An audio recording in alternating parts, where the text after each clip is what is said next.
Shri George Pudippara, അങ്ങനെ കേൾക്കാമോ? കേൾക്കാം. ശരി. ഈ മുൻപ് ഇടതുപക്ഷ സർക്കാർ ഈ PM ശ്രീയെ അതിനൊപ്പിടാൻ തയ്യാറായി മുന്നോട്ട് വന്നപ്പോഴും പറഞ്ഞൊരു കാരണം, നമുക്ക് കിട്ടേണ്ട വലിയൊരു തുകയുണ്ട്, അതെന്തിന് മാറ്റിവെക്കണം, അതെന്തിന് ഒഴിവാക്കണം, സ്വാഭാവികമായിട്ടും ഈ പദ്ധതിയുടെ ഭാഗമായാൽ മാത്രമേ ആ ഒരു തുക സംസ്ഥാന സർക്കാരിലേക്ക് വരികയുള്ളൂ. ഇപ്പോൾ UDFും അതേ കാരണം തന്നെയാണ് മുന്നോട്ട് വയ്ക്കുന്നതും, ഇങ്ങനൊരു പദ്ധതിയുമായി മുന്നോട്ട് പോകാൻ തീരുമാനിക്കുന്നതും. സ്വാഭാവികമായിട്ടും ഈ രണ്ട് സർക്കാരുകളും യാഥാർത്ഥ്യബോധം ഉൾക്കൊണ്ട് മുന്നോട്ട് പോകാൻ തീരുമാനിക്കുമ്പോഴും ചില രാഷ്ട്രീയ പക്ഷപാതങ്ങൾ അവരെ പിന്നാക്കം വലിക്കുന്നു എന്നൊരു നിരീക്ഷണം താങ്കൾക്കുണ്ടോ? അതാണോ യാഥാർത്ഥ്യം? സത്യത്തിൽ ഇത് ഒരേ സമയം ഒരു വലിയ രാഷ്ട്രീയ പ്രശ്നമാണ്. അതിന് ഒപ്പം തന്നെ ഒരുപക്ഷെ അതിനേക്കാൾ പ്രധാനമായും ഇത് ഒരു സാമ്പത്തിക പ്രശ്നമാണ്. ഈ സാമ്പത്തിക ഘടകം ഈ രണ്ട് സർക്കാരുകളെയും വല്ലാതെ അലട്ടുന്നു എന്നുള്ളതൊരു വസ്തുതയാണ്. അതായത് ഇടതുമുന്നണി അവർക്കൊരിക്കലും പൊരുത്തപ്പെടാൻ കഴിയാത്ത സംഖ്യവൽക്കരണം എന്ന ഒരു സ്ഥാനത്തും ഒക്കെ നിരന്തരം പറഞ്ഞുകൊണ്ടിരിക്കെ PM ശ്രീ പദ്ധതി പോലെയുള്ള, അതായത് സംഘപരിവാർ അജണ്ടകൾ വിദ്യാഭ്യാസ രംഗത്തേക്ക് കടത്തിവിട്ട് അത് ഈ സാമ്പത്തിക സമ്മർദ്ദത്തിലൂടെ നടപ്പാക്കിയെടുക്കാനുള്ള കേന്ദ്ര സർക്കാരിന്റെ പുതിയ എന്താ പറയുക ന്യൂ എഡ്യൂക്കേഷൻ പ്രോഗ്രാം, അല്ലെങ്കിൽ ആ പുതിയ വിദ്യാഭ്യാസ പദ്ധതിയുടെ ഭാഗമാക്കിക്കൊണ്ട് സംസ്ഥാന സർക്കാരുകളെ അങ്ങനെ അതിനെ സമ്മർദ്ദം ചെലുത്തി അതിന്റെ ഭാഗമാക്കുന്ന ഒരു നീക്കമാണിതെന്നൊക്കെയാണ് അന്ന് പറഞ്ഞിരുന്നത്. പക്ഷെ ഒരു പ്രത്യേക ഘട്ടത്തിൽ ഗുരുതരമായ സാമ്പത്തിക പ്രതിസന്ധിയിൽ കേരളത്തിലെ വിദ്യാഭ്യാസ മേഖലയിൽ അടിയന്തര ആവശ്യങ്ങൾ നിറവേറ്റാൻ പോലും പണമില്ലാതെ കേരള സർക്കാർ നടപ്പാക്കിയ പല പദ്ധതികളും അവതാളത്തിലാകുന്ന ഒരു ഘട്ടത്തിൽ വിദ്യാഭ്യാസ മന്ത്രി ശിവകുമാർ പറഞ്ഞു, നമുക്ക് എപ്പോഴും സിദ്ധാന്തം പറഞ്ഞുകൊണ്ടിരുന്ന കാര്യം നടക്കില്ല, നമുക്ക് പണം വേണ്ടേ, നമ്മുടെ വിദ്യാർത്ഥികൾക്ക് ആനുകൂല്യങ്ങൾ കൊടുക്കണ്ടേ, അവർക്ക് ഉച്ചഭക്ഷണം കൊടുക്കണ്ടേ, അവരുടെ സ്കോളർഷിപ്പുകൾ കൊടുക്കണ്ടേ, നമ്മുടെ വിദ്യാഭ്യാസ മേഖല പുരോഗമിക്കണ്ടേ തുടങ്ങിയ ന്യായങ്ങളൊക്കെ അന്ന് പറഞ്ഞ് നമ്മൾ കേട്ടതാണ്. അങ്ങനെ ഒരു സുപ്രഭാതത്തിൽ ഘടകകക്ഷികളെ പോലും അറിയിക്കാതെ CPIയെ പോലും ഇരുട്ടിൽ നിർത്തി മന്ത്രിസഭാ യോഗത്തിൽ പോലും കാര്യങ്ങൾ വിശദീകരിക്കാതെ വിദ്യാഭ്യാസ മന്ത്രി ശിവൻകുട്ടിയും മുഖ്യമന്ത്രി ശ്രീ പിണറായി വിജയനും മാത്രം അറിഞ്ഞുകൊണ്ട് ഒരു തീരുമാനം എടുക്കുകയാണ് ചെയ്തത്. പാർട്ടിയെ പോലും ഇത് അറിയിച്ചിട്ടുണ്ടെന്ന് ഞാൻ വിചാരിക്കുന്നില്ല. പാർട്ടി പോലും അറിഞ്ഞില്ല എന്നതാണ് നമുക്ക് മനസ്സിലാവുന്ന വസ്തുത. CPIയോ മറ്റു ഘടകകക്ഷികളോ ആരും അറിഞ്ഞില്ല. ഒടുവിൽ CPI ആണ് ബഹളം ഉണ്ടാക്കിയതും ഈ PM ശ്രീ പദ്ധതിയിൽ നിന്ന് ഒരു പരിധി വരെ ഇടയ്ക്ക് വെച്ചിട്ട് ആ ഒപ്പിട്ട പദ്ധതിയിൽ നിന്ന് ക്യാപ്റ്റൻ അബയൻസ് എന്ന് പറഞ്ഞൊരു കത്ത് എഴുതാനൊക്കെ നിർബന്ധിതമായി.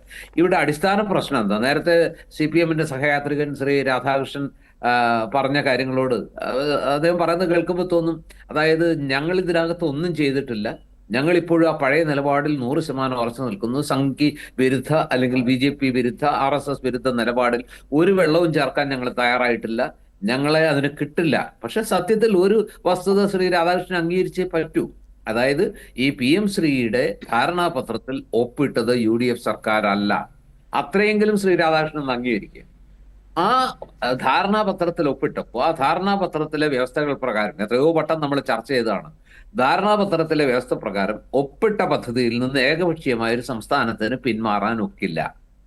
അങ്ങനെ പിന്മാറണമെങ്കിൽ പിന്മാറാൻ അനുവദിക്കേണ്ടത് കേന്ദ്ര സർക്കാരാണ്. ഇത് ആ ധാരണാപത്രത്തിലെ വ്യവസ്ഥയാണ്.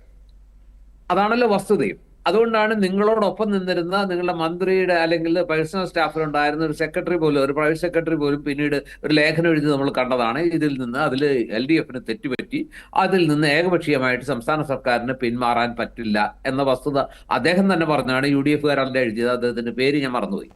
അദ്ദേഹം തന്നെ ഒരു ലേഖനത്തിലൂടെ പറഞ്ഞതാണ്. ഇപ്പൊ എന്താ പ്രശ്നം? UDF സർക്കാരിനെ സംബന്ധിച്ചിടത്തോളം ഇത് ഏതായാലും ഇതിൽ ഒപ്പിട്ട് പോയി, ഈ കരാറിൽ നിന്ന് പിന്മാറാൻ പറ്റില്ല. അത്യാവശ്യം പണമൊക്കെ അതിന്റെ പേരിൽ, മുഴുവൻ പണമല്ല, ഒരു കുറെ പണം SSA ഫണ്ടിൽ ഒരു ഭാഗം റിലീസ് ചെയ്ത് കിട്ടുകയും ചെയ്തു, അത് വാങ്ങി ഉപയോഗിക്കുകയും ചെയ്തതാണ്. എങ്കിൽ ഏതായാലും കരാറിൽ നിന്ന് പിന്മാറാൻ പറ്റില്ലെങ്കിൽ പിന്നെ എന്തിനീ പണം നഷ്ടപ്പെടുത്തണം? കേരളത്തിന്റെ വിദ്യാഭ്യാസ മേഖലയ്ക്ക് ഒരു പ്രതിവർഷം ഏതാണ്ട് 1000 കോടിയുടെ ഒരു ഫണ്ട് ലഭിക്കുമെങ്കിൽ ആ ഫണ്ട് എന്തിന് വേണ്ടെന്ന് വെക്കണം എന്നൊരു ചോദ്യം. അതായത് ഏകപക്ഷീയമായിട്ട് കരാറിൽ നിന്ന് പിന്മാറാൻ പറ്റില്ല എന്ന വസ്തുത നിലനിൽക്കെ എങ്കിൽ പിന്നെ ഈ പണം നഷ്ടപ്പെടുത്തണോ? നമ്മുടെ വിദ്യാഭ്യാസ മേഖലയ്ക്ക് അത് ഗുണകരമാവില്ലേ?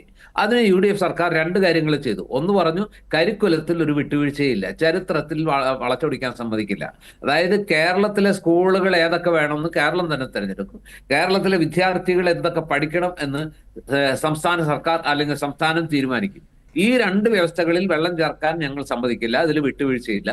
അങ്ങനെയെങ്കിൽ ഈ കരാർ പ്രകാരമുള്ള കരാറിൽ നിന്ന് പിന്മാറാൻ പറ്റാത്തൊരു സാഹചര്യത്തിൽ ഈ സാമ്പത്തികമായിട്ടുള്ള കാര്യങ്ങൾ വേണ്ടെന്ന് വെക്കണ്ട, കേരളം ഗുരുതരമായ സാമ്പത്തിക പ്രതിസന്ധിയിലാണ്, അതുകൊണ്ട് അക്കാര്യത്തിൽ ഒരു മന്ത്രിസഭ ഉപസമിതിയെ ചെയ്തു. വിദ്യാഭ്യാസ മന്ത്രി അധ്യക്ഷനായ ആ ഉപസമിതി തീരുമാനമെടുക്കും, ഇതിന്റെ എല്ലാ കാര്യങ്ങളും പഠിച്ച ശേഷം തീരുമാനിക്കും എന്ന് പറഞ്ഞു. പക്ഷെ ഇന്ന് ഏറ്റവും ഒടുവിൽ സംഭവിച്ചത് എന്താ? ഇന്നലത്തെ UDF യോഗത്തിൽ ഈ പറഞ്ഞ ഈ PM-ശ്രീ പദ്ധതിയായിട്ട് മുന്നോട്ട് പോകാൻ തീരുമാനിച്ചു എന്ന തരത്തിൽ UDF കൺവീനർ അടൂർ പ്രകാശ് ഇന്നലത്തെ പത്രസമ്മേളനത്തിൽ അങ്ങനെയാണ് അദ്ദേഹം പറഞ്ഞത്, ഇപ്പൊ മനസ്സിലായത്. പക്ഷെ ഇന്ന് ശ്രീ PK കുഞ്ഞാലിക്കുട്ടി കൃത്യമായി പറഞ്ഞു, ഇന്നലത്തെ UDF യോഗത്തിന്റെ അജണ്ടയിൽ അങ്ങനെ ഒരു വിഷയമേ ഇല്ലായിരുന്നു, അത് അജണ്ട ചർച്ച ചെയ്തിട്ടില്ല, അത് മുന്നോട്ട് പോകുമെന്ന് പറഞ്ഞിട്ടില്ല, ഉപസമിതിയുടെ തീരുമാനം വരാൻ കാത്തിരിക്കുകയാണ്.